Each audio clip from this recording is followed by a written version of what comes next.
Okay, strategies. All right, now for strategies that I use, I basically came up with these strategies from years of flipping websites, and the strategies change depending on the flavor of the month on Flippa. And basically, what I do is, if a site has made money, has lots of traction, and we can go back. This is email profits, easy email profits. I think we did this on. Andy and I did this together. 38 bids, $600. It's basically 3 sites. We set it at no reserve, which is $1, no reserve. Now you can't set it 0 reserve on Flippa. You have to set it for $1. But essentially $1 starting bid and $1 reserve means no reserve. So the first dollar you get, it goes green, so somebody's going to get the site. Now this takes some guts because, you know, you're you're putting yourself out there and you're just hoping that somebody bids the thing up, and occasionally, and here's the strategy for this.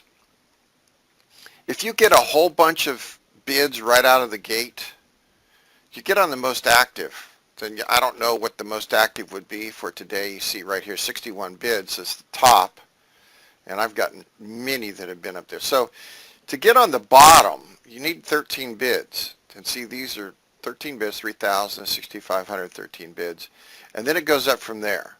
So the top number one spot, meaning 61 bids, you want to get your bids up quickly. So what happens is you'll get a bunch of bottom feeders at the $1. That's just the way it is.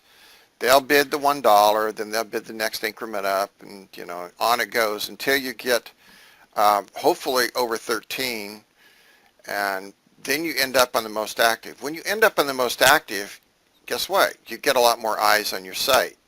So this one's very active. Obviously, 61 bids, 18 comments.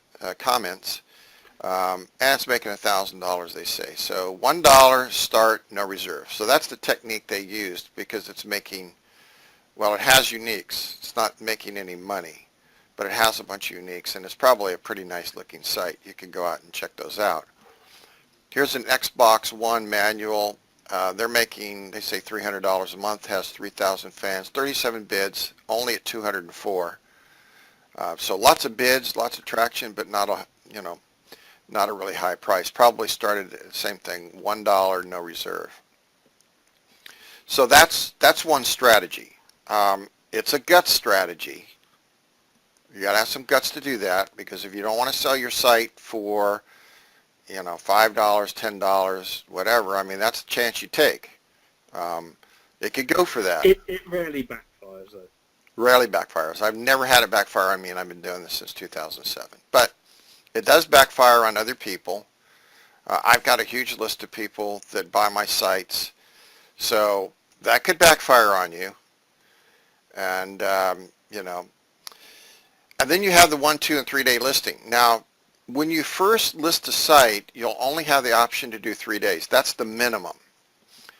And so after you list it out, then you can change the listing time. You can shorten it up to 2 days, or you can even shorten it up to 1 day. It used to be way back when it was SitePoint before Flippa, you could actually list for 1 day. They no longer allow you to do that, but you can change it. You can drop it down to 1 day after it's already listed at 3.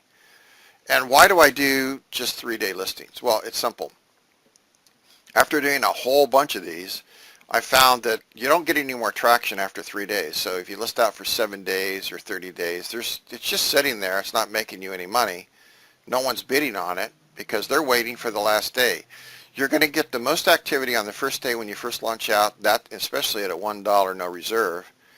That's the most activity. You're going to get huge traction there. Then it's going to drop off, and you'll get some bids here and there, especially if it gets on most active.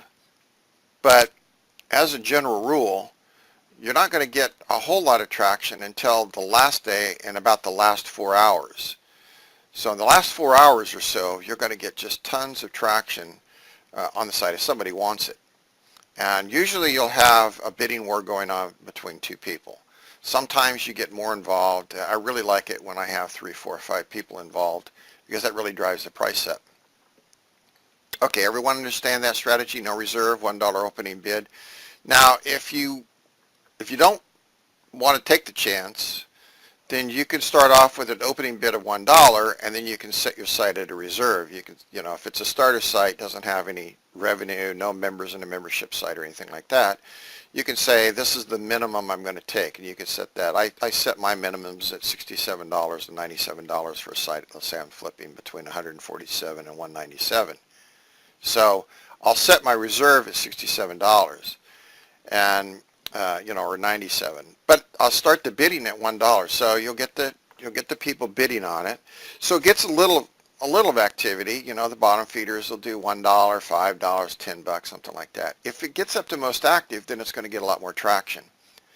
If not, then you haven't lost anything if it doesn't hit the reserve.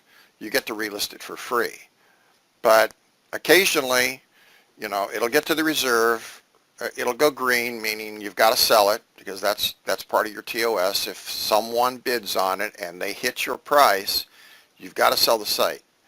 So, if you don't sell the site, that's where you end up getting in trouble. You get banned and all kinds of nasty things happen to you. And Flipit doesn't, care for that stuff too much.